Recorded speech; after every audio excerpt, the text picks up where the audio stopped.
दोस्तों कहते हैं ना कि जब अंगूर ना मिले तो खट्टे होते हैं, दुनिया भर के पाप कर लो फिर गंगा नहाने चले जाओ, 900 चूहे खाकर बिल्ली चली हज को, वही वाली बात जो है वो स्मृति ईरानी कर रही है। दरअसल स्मृति ईरानी की जो शुरुआत थी वो मॉडलिंग से थी, फिर मॉडलिंग के बाद सीधे वो कौन सा सीरियल, क्योंकि सास भी कभी बहू थी, उसमें आई और घर घर का चेहरा बन गई तुलसी वीरानी के नाम से, और अब फिर वापस से नजर आ रही है क्योंकि सास भी कभी बहू थी सीजन 2 में। अब कहानी ये सब इसलिए बता रहा हूं क्योंकि स्मृति ईरानी का ये कहना है कि राजनीति में जाकर उन्होंने अपने जिंदगी की बहुत बड़ी गलती कर दी, उनको राजनीति में जाना नहीं चाहिए था। ये बात वो तब कह रही है जब राजनीति में वो फेल हो चुकी हैं, चुनाव हार चुकी हैं, राजनीति से किनारा कर चुकी हैं, उनको कोई पूछ नहीं रहा है, कोई घास नहीं डाल रहा है, तो अब कह रही हैं कि राजनीति में जाकर उन्होंने बहुत बड़ी गलती कर दी, जबकि पूरा का पूरा श्रेय जो है, पूरा जो नाम है और कई तरह की सुरक्षा, कई तरह के बिजनेस, सब कुछ इनको राजनीति से ही मिला है। लेकिन उसके बाद भी कह रही है राजनीति में जाकर बहुत बड़ी गलती कर दी।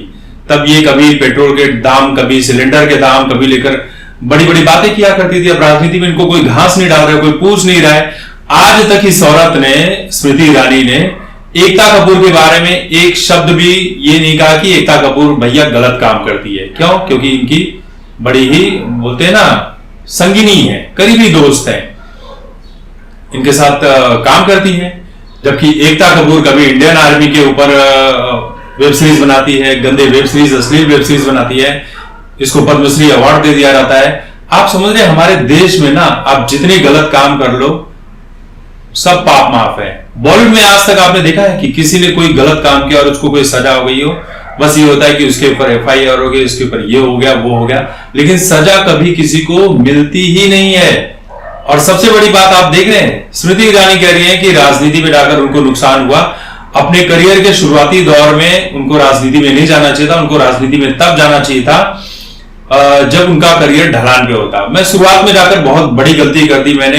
मेरे पिता ने कहा था कि तुम फिल्मी दुनिया में जा रही हो तो मुझे इतने पैसे कमा कर दे दो। कुछ 1 लाख रुपए मांगे थे, तो कहती है मैंने वेटर का काम किया, मैंने ये काम किया, वो काम किया, फिर 1 लाख रुपए दे दिए। नहीं तो उन्होंने कहा था कि मैं तुम्हारी शादी करवा दूंगा और मैं अपनी शादी अपने मन से करना चाहती थी। ये सब सारी कहानी सुना रही है। कहने का मतलब ये है कि स्मृति ईरानी का नामो निशान राजनीति से मिट चुका है, और उसके बाद जब ये डबल स्टैंडर्ड वाली कोई बात करता है ना, तब बड़ा गुस्सा आता है कि इतने दिनों तक राजनीति का मजा लेने के बाद, आनंद चखने के बाद, उसके बाद अगर कोई कह दे कि राजनीति से उन्हें नफरत हो गई। अब सीधे सीधे ये नहीं कह रहे हैं कि बीजेपी में जाकर गलती की या राजनीति उनको रास नहीं आई, क्योंकि हार चुकी है अब। तो ये डबल स्टैंडर्ड वाले लोग हैं, ऐसे लोगों को मैं बिल्कुल भी पसंद नहीं करता हूं, ना ही जनता पसंद करती है।